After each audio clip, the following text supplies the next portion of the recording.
Very retro. Happy New Year, everybody. Yeah.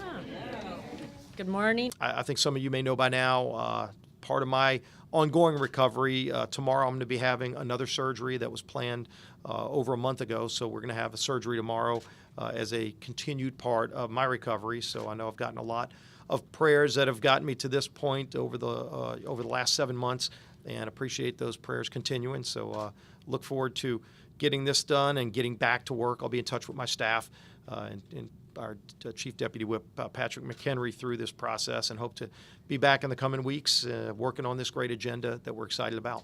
2017 ended with the start of America's comeback. You had the VA reform. You had the regulatory reform. You had the Dow Jones every day, almost numerous times setting new records. And then we had tax reform. We're having conversations. When we were at Camp David, we talked about what could 2018 be. It's completing America's comeback. And when you think about it and you look at what has gone forward, do you remember just a short time ago when the minority leader, Nancy Pelosi, said the tax cut and jobs bill was Armageddon? More than 1 million Americans got more than $900 million in bonuses. I already know where you're going. As we kick off a new session, we want to build on this optimism, and we want to make sure that we get more done for the American people. We've got a lot on our agenda. We talked about these things at Camp David. And one of the things that we know we achieved with regulatory relief and historic tax reform is we're getting the economy growing faster.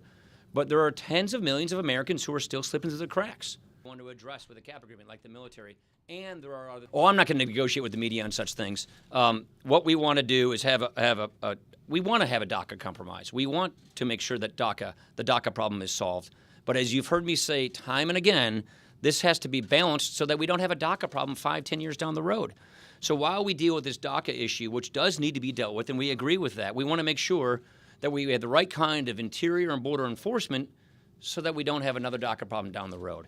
Conversation about a cap agreement because the president is inviting Republicans and Democrats in the House and the Senate today down at the White House to advance this issue. We're hopeful and confident that these bipartisan talks will bear fruit, and it has to be a good, balanced package, and we do want to see a solution on that.